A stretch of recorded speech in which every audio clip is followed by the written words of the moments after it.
back for another episode of the Lakers Fast Break podcast. It's Gerald Glassford. Come right back at you here from Lakers Fast Break, Pop Culture Cosmos, Inside Sports Fantasy Football, and Game Source. We truly appreciate everyone out there listening to all of our shows. And if you can, please give us a 5-star review wherever you get your podcasts. Plus, if you can like, share, subscribe, follow, or do anything that you can to support us right here at the Lakers Fast Break, Pop Culture Cosmos, Inside Sports Fantasy Football, Game Source, the great folks at LakerHolics.com, be part of the conversation today. And there's always a great conversation on the Lakers to be had at LakerHolics.com. Plus, read the great articles there at LakerHolics.com. Our good friend Joe Soro, a.k.a. Ox1947, or Ox 1847 or 1947. Ox, go ahead and catch him today at LakersBall.com. Please go ahead and check out what he's doing today. He's been on vacation, so I keep forgetting what his handle is. So please go ahead and check him out today at LakersBall.com. Plus also as well, the great folks at the Hoopheads Podcast Network. And if you can support all of that as we guide ourselves through the playoffs, and I know there's a lot going on when concerns the playoffs, it is sincerely appreciated. But we wanted to have a special episode today in regards to some of the things that you, the viewers, you, the listeners, you, the readers, are saying out there in regards to how you would fix the Lakers.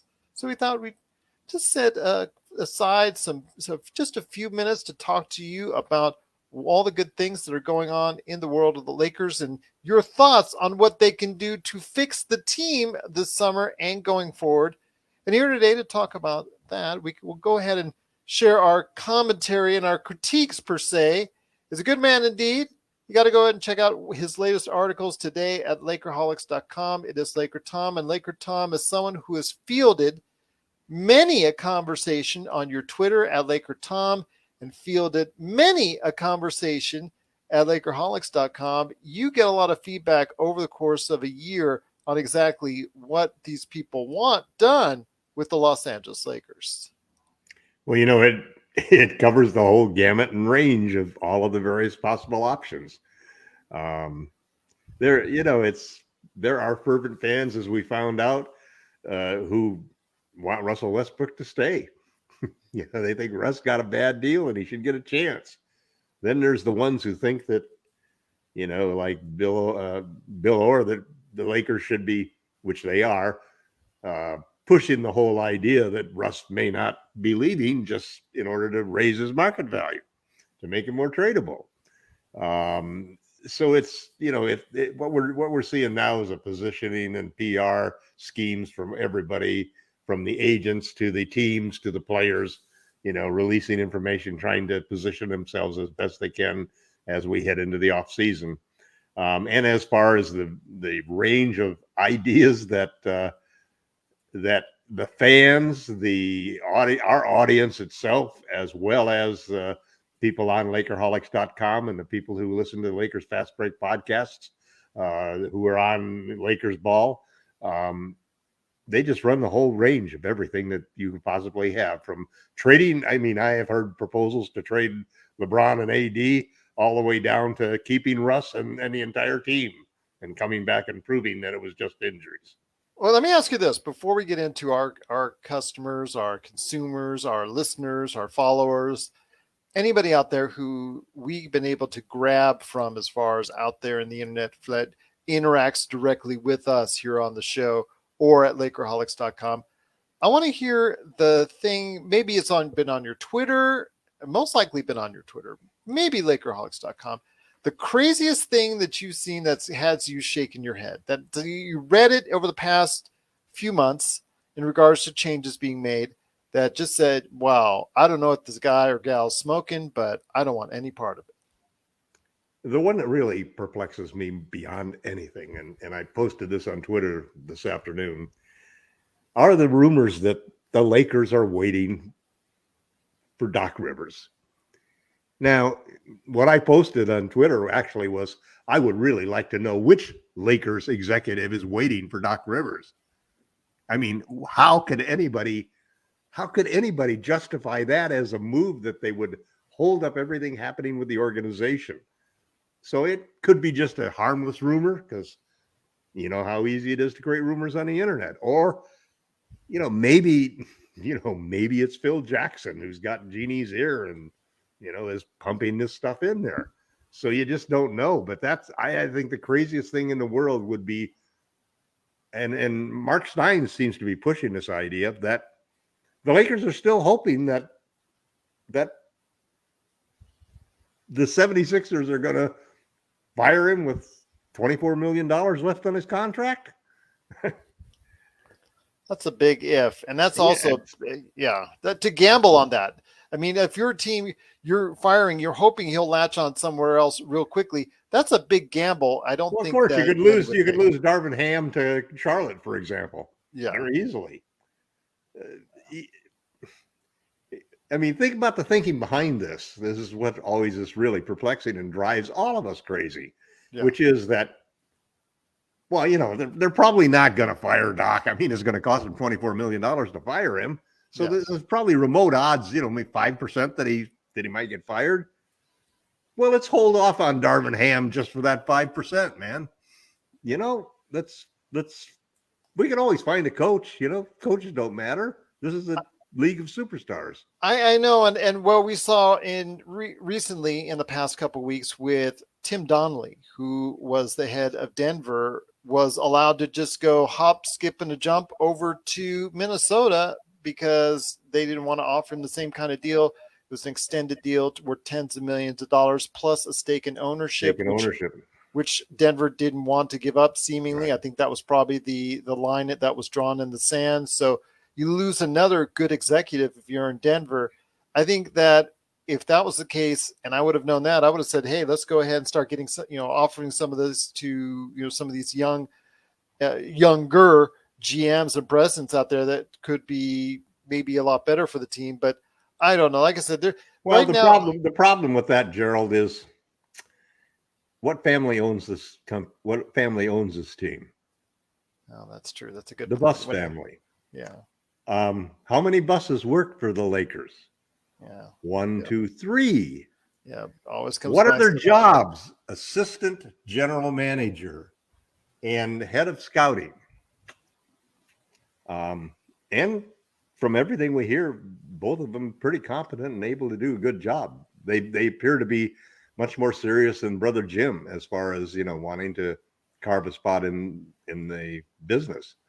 But you got to feel that's, I mean, aside from it not being we all know that's not the Lakers style. They cast a broad web and pull in the most professional people. They're used to using their own personal network, Jeannie's network. And if Jeannie's network, is not going to reach out to those candidates that you and I would like to see in there. That doesn't mean we can't be successful, because we have won championships with this family ownership. And it just means, at least to me, it means that we leave some championships on the table because we just didn't run ourselves as professionally as we could. So you're thinking, as I do, that this team over the course of the past couple decades might have left maybe one or more championships. 1, 2, or 3, maybe. Yeah. I don't think every year you could say that, but obviously that there, like you said, there's probably a chance that they could have left 1, 2, or 3 championships. Or a cumulative chance just by the bad decisions that they made. You can stunt a whole period of years where you could have developed and so forth. I mean, there's so many outcomes that could have happened and so forth that you just have to figure that not running the team professionally and the mistakes that we have made probably would have been less had we had really more professional and careful people running the team. But we haven't done bad. 17 championships, man. That's true. And we still have LeBron James and Anthony Davis. Well, again, they're part of the equation here, whether you want to keep them. But 19 months ago, they won a world championship. 19 months ago. I know that, but at this point, things are a little bit different now, and some people are seeing things a little bit different. You know how it is when the team does not have the same kind of success. You look for changes everywhere, and that's something that has been on the mind. We've seen the comments out there. We've seen suggestions, and I've even said it myself, that I'm not 100% convinced that at this point in stage in their careers that you can get the same kind of commitment from each and the health from each that you got in 2020. I'm not sure of that, but again, the track record recently. I'd say the odds aren't as good as they were in 2020.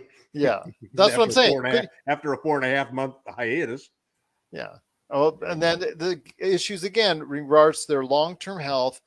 How are they going to be able to go through a season? There's just questions about the talent is still there. Well, we can do things. That's the whole point, though, that we can change a coach to somebody who is going to, let's say, run a more egalitarian offense where you're not always putting the pressure on your two superstars to score. Instead, you're counting on ball movement and player movement and constant sharing of the ball to create open opportunities for everybody. And you can still isolate and post up your stars when you need to, or take advantage of bad matchups when they have it. But pitching the ball off to the side to AD or LeBron and having the other four guys stand around, that's not good basketball. No, nor am I saying it. Secondly, we can get a lot bigger so that there's a lot less wear and tear that LeBron and AD have to do carrying the team. Uh-huh. They're shorter than the average player at their positions of small forward and power forward. I mean, if they play center and power forward, they are smaller than the average center. AD is small for a center. LeBron is small for a power forward. But if you put somebody like Miles Turner or Isaac Harrison, Hardenstein in there at center at 7'1", all of a sudden you are 2 inches taller at every one of those three front court positions, and you're much stronger. You can beat up on people rather than getting beat up. All this year, what happened with LeBron and AD was we had no size, and they basically got beat up because they weren't big enough. And that ended up in injuries. Well, the durability is a thing, and I'm going to say right now that if somebody out there is still suggesting that LeBron and AD, LeBron and or AD should be traded, I'm not thinking that's out of the realm of possibility. I'm not saying that's crazy. I'm not saying that's nuts, because the fact is, it is something now with, again, their ages, their durability, the statistics have to bear out, that it's something at least you need to think about. At least you need to think about it. I'm not saying you're going to have to act on it. I'm just saying it's something that at least as an organization you need to think about. And the fans out there that are suggesting it more and more and more each day, they're not crazy for doing so. No, you could actually, I mean, I've watched the various trade proposals that the media has put out there for LeBron James and for Anthony Davis. And there were 2 or 3 scenarios they put out there where I basically said, boy, I'd like that trade. Mm-hmm. I mean, you're talking about trading the Warriors for flurry of their young players. Klay Thompson and the other young Wiseman, Moody, exactly. Kuminga. I mean, you and plus 2 or 3 draft picks. You double that up with AD, and you completely rebuild. But the problem is that's like opening a door and going into a dimension next door, because it's not going to happen in this particular universe, because the Lakers don't treat superstars that way, and Genie's not going to treat LeBron that way, and LeBron's not going to treat the Lakers that way. So that's something that would only happen if everything really totally fell apart, and I don't see that happening. I don't see that happening either. There's too much at stake, and it's too out of character for LeBron and the Lakers to separate at this point in time, until and unless his son emerges into the NBA at some point in time and he wants to do a reunion tour with Bronny. He's going to retire a Laker. I have a feeling that, well, like you said, whoever Bronny goes to, if Bronny is good enough at that point in time to go ahead and be drafted, because you draft him anyway, even if it wasn't good enough. Well, then he won't be able to get LeBron. All you have to do is draft his kid in the second round. That's still the thing. Again, if his kid will be able to be playing, if he's going to be at a level for the NBA, it's still up in question. He still needs to go ahead and prove in several areas. Nothing in the world matches playing with your son. I know this as far as Nothing. I have a child. I have 2 children as well, and 3 children as well. And I'm just saying right now, it's something that people have to think about as far as it's concerned. Because Bronny is not a slam dunk NBA prospect. It's not there yet, but we'll wait and see. But once again, it's LakerTom. He is with LakerHolics.com. Please be part of the conversation today at LakerHolics.com. It's the Lakers Fast Break. Once again, it's Gerald Glassford coming right back at you here. And now I wanted to go ahead and present to LakerTom some of the things that's been suggested on both the Lakers Fast Break and also as well LakerHolics.com. LakerTom, I'll start with Bubba, who is a good part of the LakerHolics.com community. He is in agreement with you on Isaiah Hardenstein. He says he's one heck of a young center that he would go for. He feels that guy keeps impressing him the more he watches him play. But are the Clippers going to let us have him? And your reference to JaVale's role is exactly what I envision and makes a ton of sense. And what you've said previously is that he could serve that JaVale McGee role, which was once a very vaunted position on the Lakers team. So your thoughts on Isaiah Hardenstein? You've been a very, very glowing champion for him coming onto the team. I think that still your price tag for him may have to go that high. I'm not exactly thrilled it would go that high, but it may have to go that high simply because of the fact that if there's a bidding war for him, that it would probably have to go that high. But are the Clippers going to let us have a player like Isaiah Hardenstein? Well, the reason Isaiah Hartenstein is such a good fit is several things. One, he's young.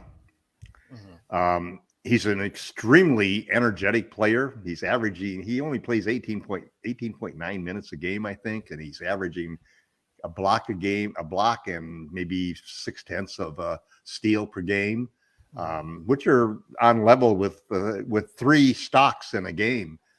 So he's very aggressive defensively. He's big, 7'1", 250.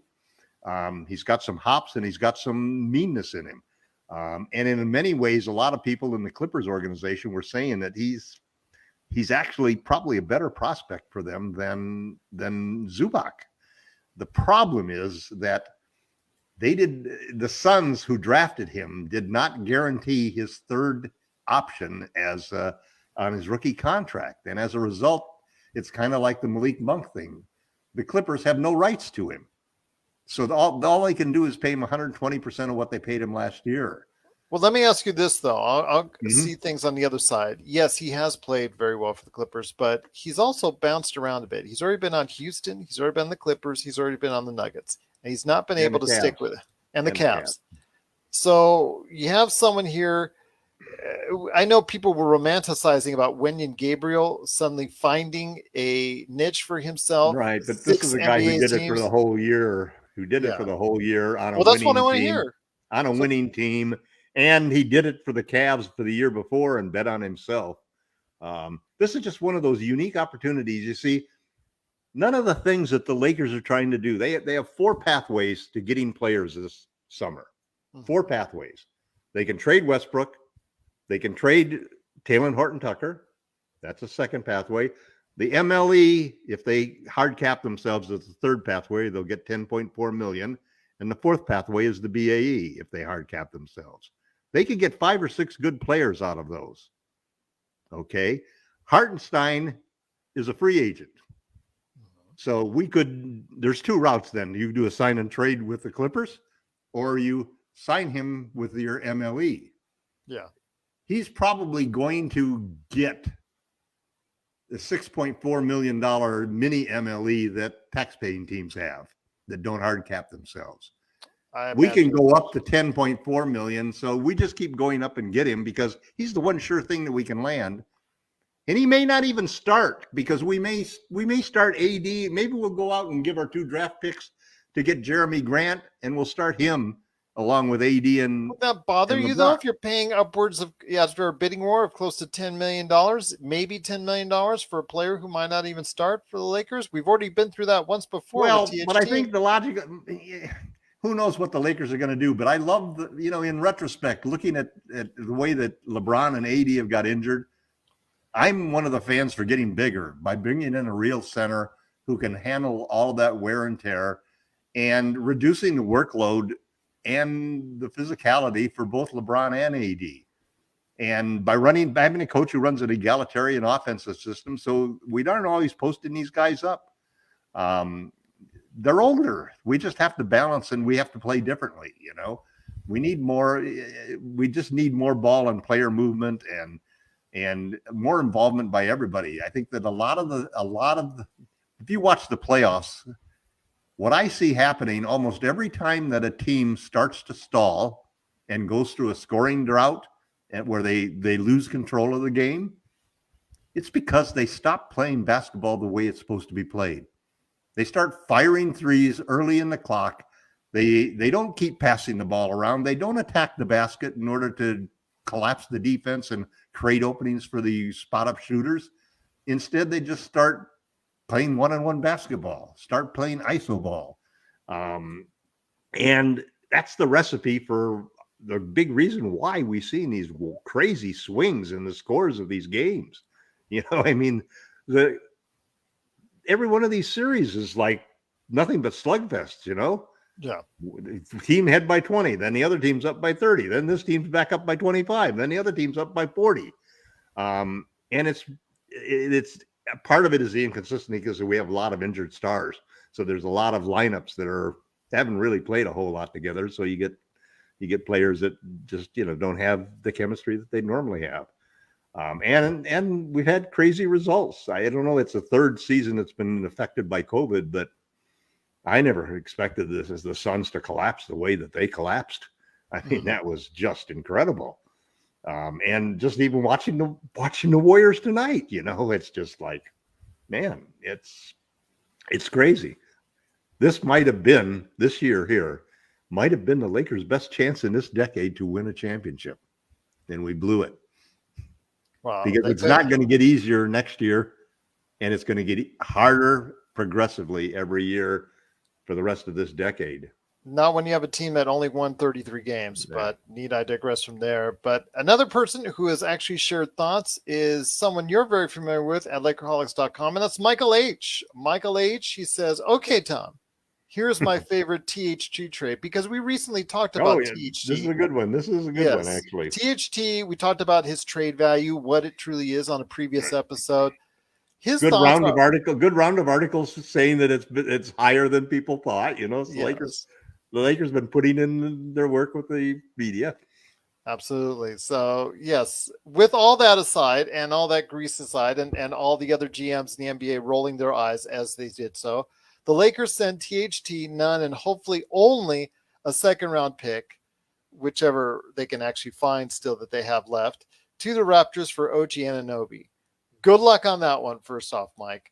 Just want to let you know that OG Anunoby, he's probably going to be gone for something a lot larger than that if he is traded at all, because I still think should be a valuable piece in Toronto. That's my opinion. Michael mentioned he might be gone for Miles Turner, for example. Yeah, I mean something a little bit, again, for something a lot higher on the food chain than that, but that's just my opinion, because I really think he's a good player. He's only 24 and at 6'7" with a 7'2" wingspan. He is long like most of the Raptors' wings. He's a classic 3-and-D with a 37% three-point shooting percentage, which is great. Again, I really like OG Anunoby. I really think he's a quality player.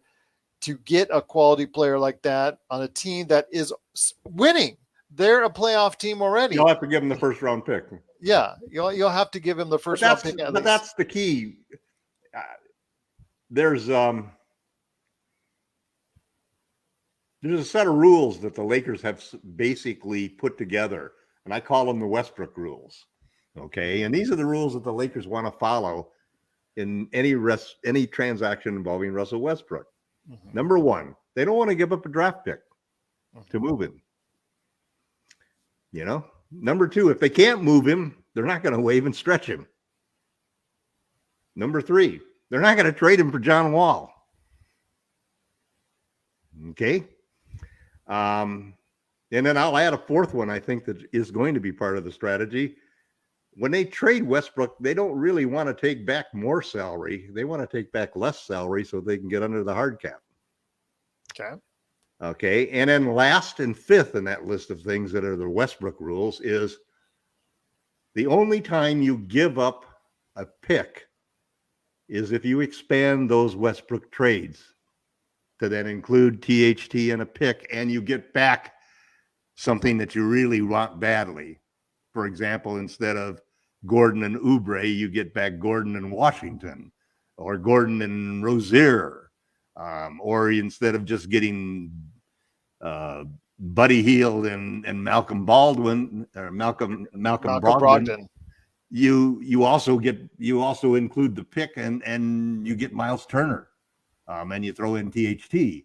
So those are the rules that I think, as I'm reading everything that's happening with Lakers. And again, even if these rules are correct for what the Lakers are thinking right now, they're all eligible to be changed at the point of making a decision, depending, if they have 2 or 3 options, no problem. If they only got one option for Westbrook, it may not fit these rules, but I think they'll have enough options. I think the problem is there's a competition for expiring contracts too, because it's not easy. There aren't any other. There's John Wall's $47 million expiring contract and Russell Westbrook's $40 million expiring contract. 47 million.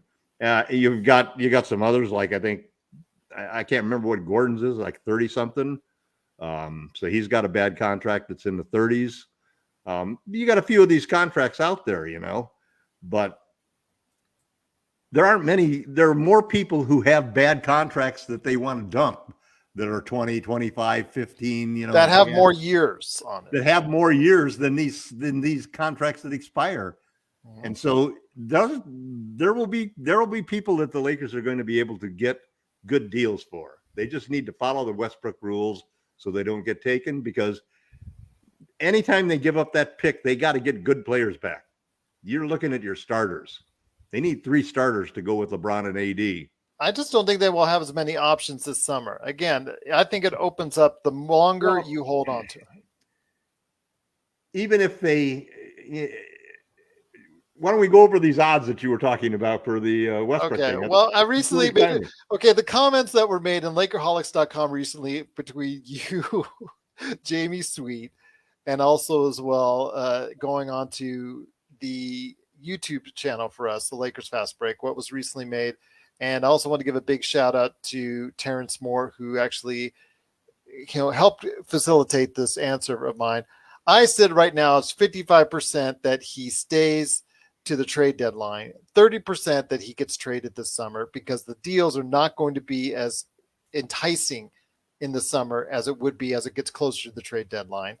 10% he stays on the books until next summer, when the $47 million comes completely off the books. Right. That we use him to clear space for ourselves. Yes. And 5% chance he gets a 5-year extension just to piss everyone off on the show. But I will say again, in all seriousness, that it's something that people have to understand. The things that we've been talking about over the past few weeks when it comes to Russell Westbrook this summer, if you're trading him for someone this summer, you are not going to get the pick of the litter. You're going to get someone who has problems of some kind, whether it's a contract, whether it's injury, whether it's something like that. You're not going to get the perfect player or players back in return that you might get the longer that you keep them to, let's say, a trade deadline. So I'm just telling you realistically, if you're going to trade him in the summer, you're going to trade him, but you're not going to get as much in demand back as you are the longer. So let's hear those odds again. I said, again, 55% says he stays to the trade deadline. 30% says he gets traded during the summer. Okay. 10% he stays throughout the entire season, and he just we'll make that 15% so we can get rid of the 5%. Yes, for the 5-year extension. Okay. I would see. I feel completely different about this. I know you do. And I think, and here's how I attribute half of it to. It is really hard for half of the media out there, many of whom are aggregators and don't really even understand the sport that they're covering, to conceive of why anybody would trade for Russell Westbrook, the player. But the issue is these trades are financial trades. They're for no other reason than financial trades. And people keep ignoring that simple fact that there's a competition to get those expiring contracts so I can clean up my mess. That's exactly why I'm saying across the street cleans up their mess. But that's exactly why I'm saying that he would last or be more attractive if he were to stay to the trade Yeah, but deadline. they're ignoring. Johan Buha did a great article in the Athletic this morning. And man, I would recommend anybody who follows the Lakers he is the best reporter covering the Lakers beat. And $1 a month for the Athletic is an incredible bargain. But anyway, he basically came up with an article today that said the worst thing the Lakers could do would be to keep Russell Westbrook. I didn't say it was the best or worst thing. No, I'm just saying realistically. I don't even think that they're going to keep him under any circumstances. Now, I could, and I also think that I feel, number one, that Westbrook's value is a contract now.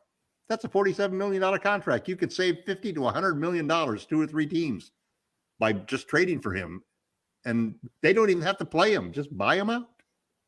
And buy him out, and you make you make 50, 60, $100 million. People are going to do that. Secondly, we have a lot more. We have 4 paths to getting. We can add $15 million in free agents if we hard cap ourselves, and we're going to get people back for Russ. We're going to get people back for THT. We may keep none because nobody may want him just because he hasn't been out there. But we have means to getting. Our problem is we have 2 superstars and then the rest of the roster as minimum salary players other than Westbrook. Or guys that don't play like none, or guys that are disappointments like THT that just don't fit the whole roster. We can get 5 or 6 guys that make between $5 and $20 million. That's what we can get from the MLE, the BAE, Westbrook, and THT. And 2 draft picks, which are basically probably used to make THT and Westbrook deals sweeter so that we can get better players than we'd normally get. So I'm optimistic, and I would say the odds are 80% that we're going to make a trade this summer. I'd say that the odds are 20% he lasts until the trade deadline. I think the odds are 0 that we go all the way through the end of the year, because he'll be so valuable at the trade deadline for somebody. Well, yeah. I agree with you. But again, everybody right now during the summer thinks their team is great. It's when reality sets in during the season that people start looking at. Well, we don't even have a team to think about it being great. I'm just telling you, come September in training camp, how many teams in that training camp think that, our team's great. If it's one thing if you're a bunch of Lakers fans talking about this kind of stuff, or if you're a bunch of Kings fans, man. Come on, wake up. Well, I'm sorry. I'm telling you right now. I'm telling you what reality sets in, and you're not going to. If Rob Pelinka, if all he gets to call on the phone is this summer is junk being sent back to him or being offered to him, he's going to hold on to Russell Westbrook until those deals become sweeter and sweeter and sweeter towards the trade deadline. Even if he did hold on to Russell Westbrook, I'll add I'll add a 6th Westbrook rule. He never plays purple. Never wears purple and gold again. Not even coming off the bench. Even if you keep him to the trade deadline, he don't go to the bench. He's not even in the practices. He's gone. All right. Fair enough indeed. But I wanted to go ahead and finish off Michael's comments. Michael's last comment that I wanted to go ahead and touch on. The only trade he could see that may not require a first-round pick would be Hayward and Plumlee for Russ, which would not excite me in the least, but it's something at least maybe you could say as far as having 2 bodies out there instead of 1 for Russ, which I guess would be an advancement. But yeah, it's just something that he's popped up again as something with Charlotte being a continual trade partner. Let's say you got that offer. Mm-hmm. It's not the worst offer in the world because I'm not saying it's because you don't give up a pick. Yeah. So that would mean that you could then take that deal. Let's say you took that deal and you got Gordon. So all of a sudden you've got a starting small forward. Mm-hmm. You keep his minutes down so he doesn't get hurt, hopefully, and you just cross your fingers. But that gives you 2 draft picks. That gives you 2 draft picks to use elsewhere. Yep. So maybe the draft picks can be used to get Brogdon and Hield. Maybe the draft picks maybe we give 2 draft picks to the Pistons. They want 2 draft picks for Jeremy Grant. And we get Jeremy Grant up. And you throw THT in the mix and all that. Or you throw THT in the mix and you add Rozier into the deal. Or, there's a million variations of it. So I think that, and also too, all of these rules are really just positioning. You're just positioning yourself. You want one of our picks? Okay, there is a way of getting one of our picks, but you got to give us something. We're not going to take the basic deal and give you the pick. We're going to start off by saying no picks. Then we're going to offer a second round pick, Okay. and we're going to tell you that every time that Charlotte calls, we're going to tell them we're on the phone with the Pacers and vice versa. And the Knicks will be coming around. There'll be other teams coming around. And here's the reason why I feel 80% in the summer. The summer is when teams want to make major changes, usually changes that involve getting rid of a bunch of players and bringing in new players, because you don't want to do it mid-season, because it's also a lot harder to do it mid-season. And so when you make big changes and you want to do those off season, so that you got a training camp with the new players and so forth. You don't want to have all of this change happening mid-season. That's why I think it's better to make mega type deals like this in the summertime when everybody's off and you got the draft happening and everybody's making deals. I mean, look at the situation. The mid-season trades were not really great the last 2 years. They weren't anything like the off season, So, Wow. yeah. Anyway, some good suggestions there for you. It is LakerTom. But I like the Anunoby trade because that's the kind of player that you want. Oh my gosh, yeah.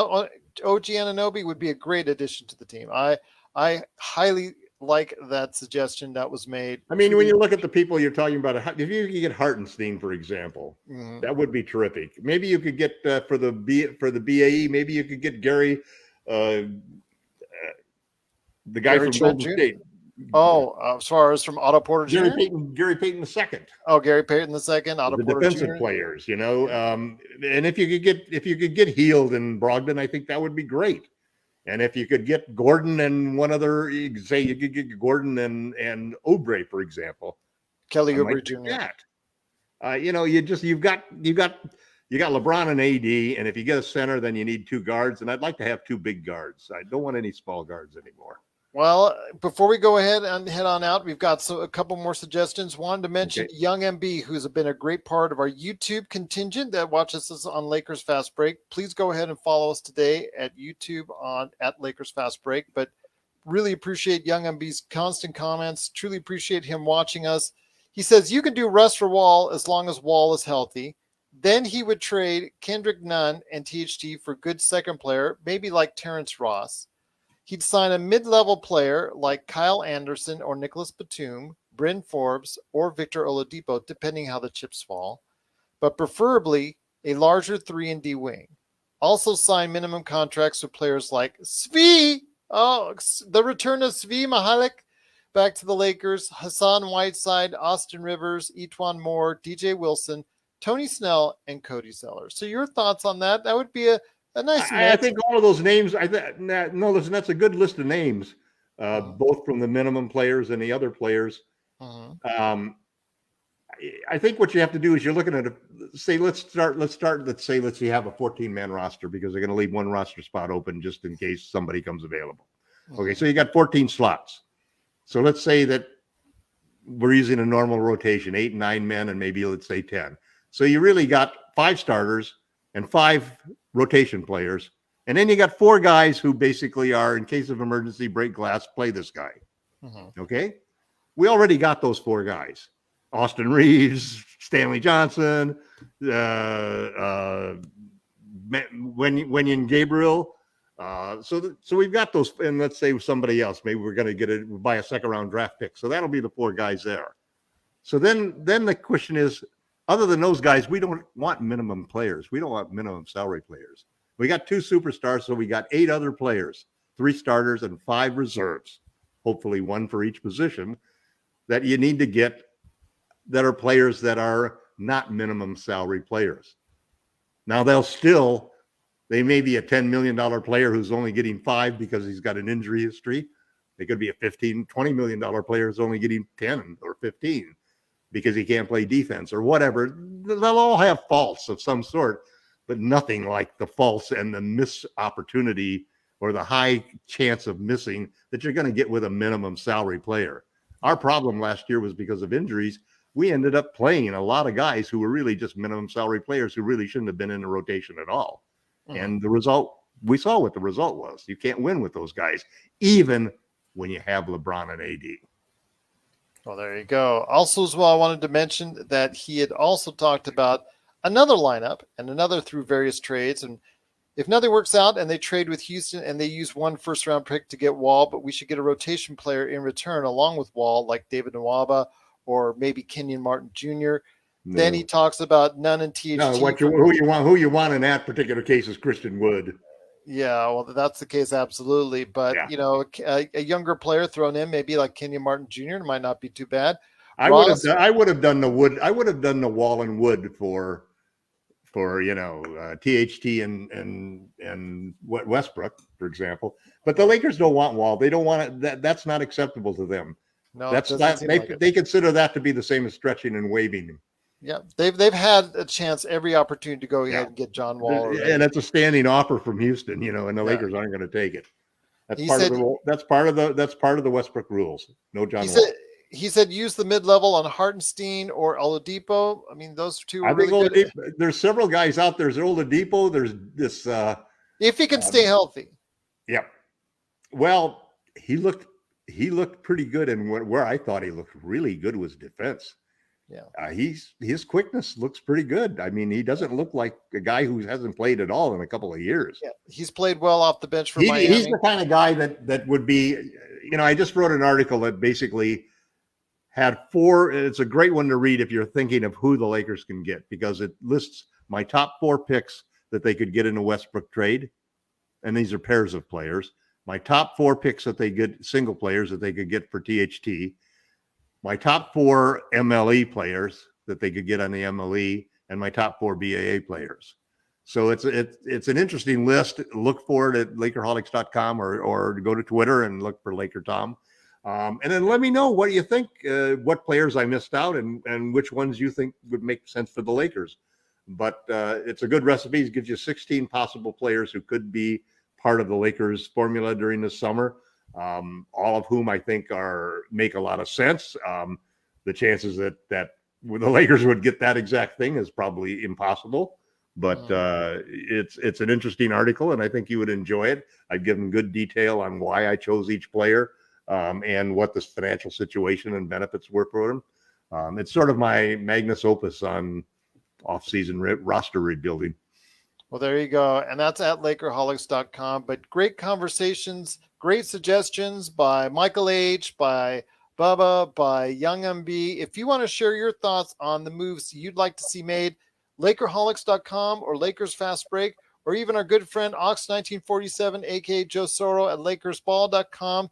But before we head on out, one last suggestion I'd like to share, and that's from Petting My Cat on YouTube, one of our great YouTube followers. He watches every video that we do, and of course, he's always got something snarky to say. The reason my screen just moved was because of my cat. Yes, well, there you go. He's not petting your cat, but behind the screen on every podcast. But he is petting my cat, and you know what? I always love his sense of humor, and you know what? He says the transactions that he would make would be to trade them all. And that's not something out of context, because, when you have a 33-win team, you actually have to ask yourself, can you move forward to a place where you need to go quickly, or is it going to be something that's long-term and it's maybe a slow build? So you have to ask yourself, the Lakers are at a precarious point right now. They're only 33 wins for this past season. To go ahead and be in the mix, in the running in the Western Conference, they have to improve by 20 games, which would be one of the largest gains in NBA history year over year. So your thoughts? I thought it was funny at first, but now I'm thinking to myself, petting my cat, he might not be so off after all, because again, as an organization, you have to think, LeBron and AD aside, you have to look at everything that's on paper in black and white and ask yourself, is this team prepared to go and make that dramatic upswing with a commitment to build upon that quickly, or is it going to be done in a much slower fashion? I don't think that the Lakers do anything but swing for the fences. I know what they do. And frankly, I would also say that I would prefer Schrodinger's cat to be alive rather than dead. And so I happen to think much more positively about what the Lakers can do. And I do think that there is a possibility that the Lakers could pull off enough to be a contending championship team next year. I suspect they probably will need to have some moves at the trade deadline in order to really accomplish that. But I'm real optimistic. I think the Lakers are going to do fine. And it's because the trades that are out there aren't really trades where you've got huge judgments that you've got to make about the quality of the players. They're pretty much financial trades where you're trading contracts. You're trading contracts and the players, you're hoping the guy will stay healthy. It's basically that kind of trades. And we're not talking about superstars where there's going to be 20 different teams looking to get this guy. Everybody knows the problem. Brogdon's got 4 years in his contract and hasn't even started his new contract, and he can't even stay on the court. Gordon's got the same problem, and you go through the list of the players, and so you're going to have to take players like that, or players that might be over the hill. Buddy Hield can't play defenses, or hasn't been a good defender on the teams that he's played, but he hasn't played on a team that had ever played good defense. So how do you know? But one thing for sure, these players that they're going to get are really legitimate rotation NBA players. That's not what we had backing up, after LeBron and AD. They weren't surrounded by true legitimate NBA rotation players. This year they will be. So they'll make a team. The team has it still comes down to LeBron and AD, though. If you're right that they can't do what they did in 2020, then we won't win again, regardless of what we do this summer. And I'm saying. It comes down to them. They have to be able to carry us. If they can't carry us, we could finish. We might be in the conference finals, or we could be battling for the number one pick. That. Yes, or we could be talking about Victor Wembanyama as the player that we're going to be able to. But I tell you, with a lottery pick, I'll promise you one thing: I cannot see us having another year like this year. I think that's impossible. If it goes bad, and that's why Russell Westbrook will never wear purple and gold again. Okay, fair enough indeed. But if you have comments or questions, please comment below on Facebook, YouTube, at Lakers Fast Break, at LakerTom, or LakerHolics.com. Be part of the conversation today at LakerHolics.com. Big shout out again to our YouTube followers. You've been at us by the hundreds of views all across the chain each and every time out, so we cannot thank you enough. We're totally indebted to you. But LakerTom, it's been a great episode. Your comments have spurred this conversation on. But any last thoughts before we head on out? We've got until probably June 23rd. So what is this? This is the 24th. We've got almost a month. We have almost a month more to go. And there'll still be lots of rumors during the month, but most of that I think is going to be posturing. And frankly, until Russell Westbrook and Kendrick Nunn actually do opt in and take their player options, so that they know they're under contract, the Lakers can't really trade him or do anything for him. The one interesting thing that might happen, that is the one interesting possibility that is date related for the Lakers, would be a trade with the Oklahoma City Thunder, who basically they have extensions that are going to take effect next year, which will raise them up above where they are now, which is like $30 million under the cap. So they could actually do a Westbrook trade for. Who's their center? I can't remember the guy's name. Well, are you talking about Mike Muscala? No, Muscala, who's the guy who makes more money than Muscala. Derek Favors? Derek Favors, yeah. Favors and Muscala basically for Westbrook, and you get a $30 million trade exception. Okay, that's not exactly the most enticing thing in the world, because but it's kind of interesting what you could do with that $30 million trade exception. I mean, that's true. Because again, teams that want to get rid of salary, this is even better than Westbrook's thing, because they can just give you they can just give you the players, and we don't have to give them anything. Yeah, they don't have to take anything in. Yeah, they take a second-round draft pick in. But a lot of these teams get these trade exceptions and they don't do anything. But think of the Pacers. The Pacers have got. We wouldn't have enough to do both of them, But basically, the Pacers could get rid of those two contracts, which is like $110 million, 3 years of Brogdon and 2 years of Hield. It's $110 million, and they take on $47 million. Well, they could get rid of 65 million of Brogdon's contract by just sending him as part of using the 20 million of the $30 million exception. They wouldn't have to take any money back. That's a sweet deal for them. See, so the trade exception, that's one thing that could happen soon. If it happened, it's probably a signal that the Lakers didn't feel that they could get. Yeah, but you probably have to attach one of those first-round picks because they only have 17 first-round draft picks here for the rest of this decade.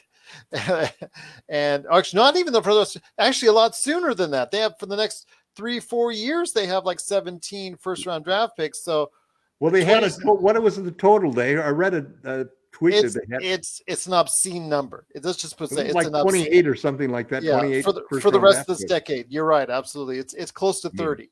30 first round, close to 30 first round. They have to start doing something with them, Yeah.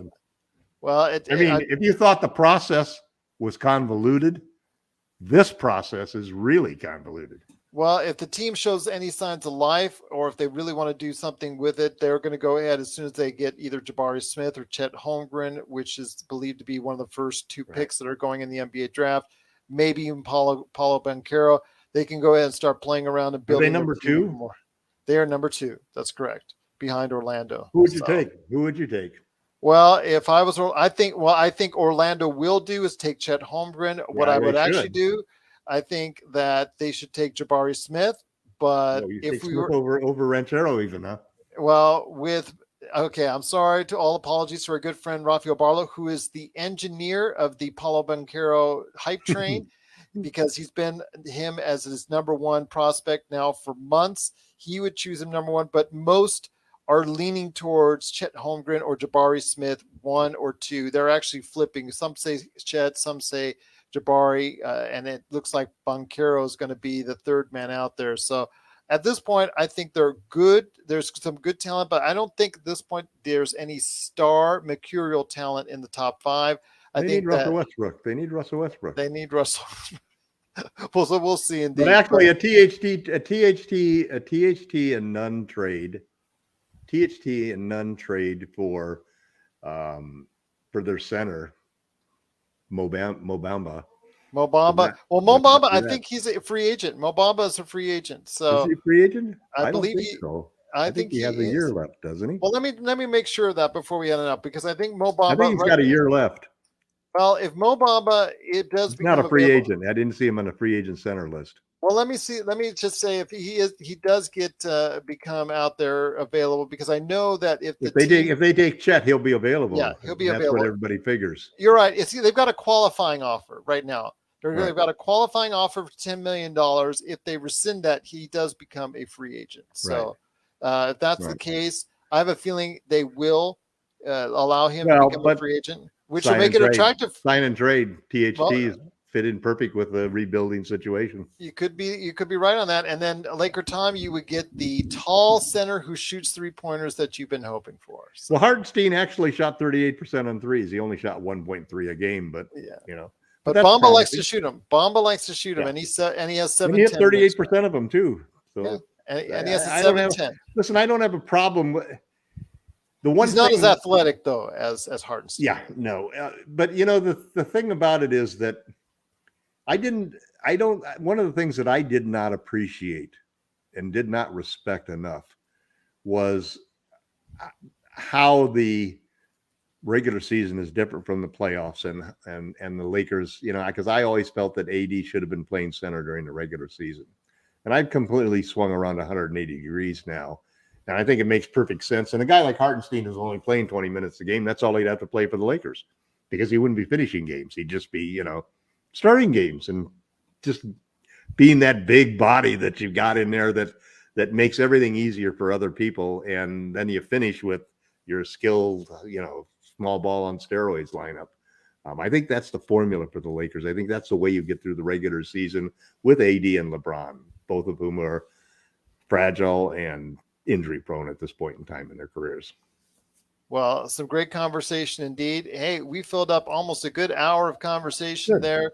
Truly appreciate everyone watching and listening. Good questions from the audience. Absolutely. Keep them up, keep them going, and we will go ahead and fill them here. Maybe you want to devote even another episode later on the summer to going ahead and hearing your suggestions on what the team should do, what kind of moves should they make. But again, if you have any questions, LakerHolics.com, LakersBall.com, at LakerTom, at Lakers Fast Break, and of course, Lakers Fast Break, wherever you get your podcasts or on Facebook and YouTube. But LakerTom, so great to have you here. Your suggestions out there, we fed them. You delivered them. We fed them right back to you. We shared our thoughts, and we hope you enjoyed it. Once again, we thank you so much for watching and listening, and we'll see you next time right here at the Lakers Fast Break Podcast.